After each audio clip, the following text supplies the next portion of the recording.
And in your book, Primal Loss, you expose, I think, really, I'm not sure I've ever seen it before in another book, the testimonies and stories of kids who have grown up in that generation of no-fault divorce.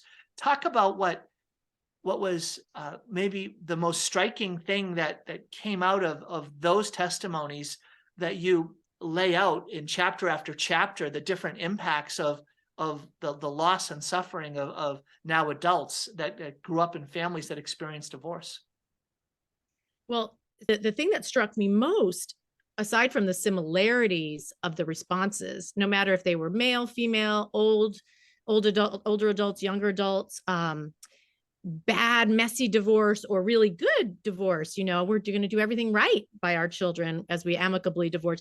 It didn't really matter because the results, the answers, and experiences were so similar.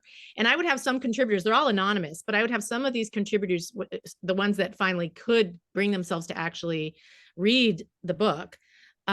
They would be reading, they'd tell me, and they'd see a paragraph and say, oh, here's my entry. Here's part of what I said. And they'd get to the little contributor number and they'd say, that's not me. Wait, that's not me. And they couldn't believe how similar these responses were. The tragedy in all this, as far as I'm concerned, is the silence around it, because if you have millions of people who've experienced this and none of them understands or knows that other people have experienced the same thing, then they think they're crazy because they've been told, well, everything is so good. Your parents are wise, they're happy now and everybody's better off. And, you're happy when your parents are happy and the kids are resilient, and all these lies that we tell. I want to go into those, because when you read the testimonies, you start with that first big lie, which is mommy and daddy are not happy. Mm-hmm. And if mommy and daddy end this relationship and daddy leaves the house, he's going to be happier, and that's going to make mommy happier because they're not going to fight anymore. And you know what? That's going to lead to a more comfortable, peaceful environment for you kids. So this is going to be better for you. I think that's the number one lie. Right.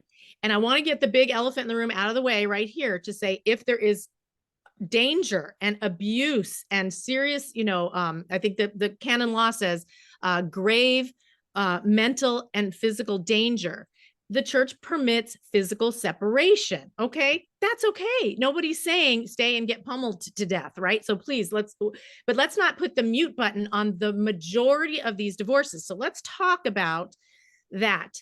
Oh yeah, you're going to be happier. Okay. Well, that actually doesn't end up happening. Yes, there may be an initial relief, maybe sometimes, for the fighting to stop, let's say, but in a lot of cases, there really isn't overt fighting anyway. That's another myth. Some of these are most divorces are not high conflict divorces. Most are just low conflict divorces. I'm not happy anymore. We've grown apart.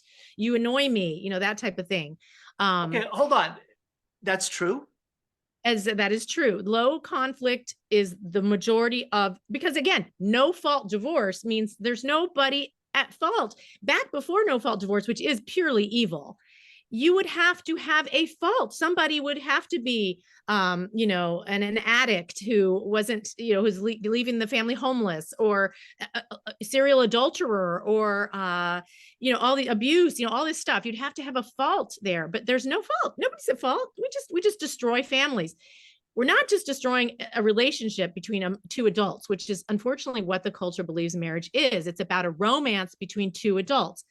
No.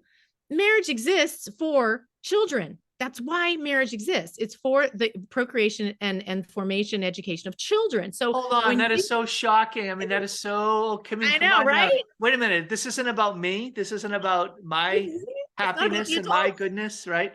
Well, and here's the thing: kids see it, right? So one of the things is that kids will recognize when mom or dad are living for themselves versus living for others. And that's living for the sake of the family. Are they sacrificing? Is this a sense of, donation, right? That idea of love is self-gift. I'm going to give myself as a gift.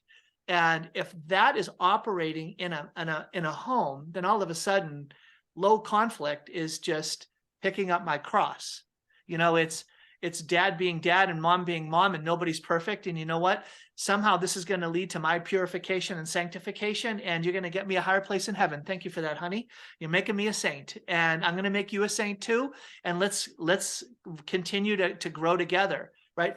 How is that not a vision for marriage that ought to be promoted, right? Oh, because it's not about romance anymore. It's not about a feeling in your stomach that you feel like butterflies and that, that's what marriage is, right? It's a romantic contract. It's not about forming a family for the stability of the children that come from that union, and which feeds over into society. Again, read what the Catechism has to say about divorce. It talks about all of that. Like it introduces chaos into society, as well as into families. It traumatizes. It has the word in the Catechism. It traumatizes children and abandoned spouses. And so, but we don't care anymore. Now you just used another phrase, abandoned spouses.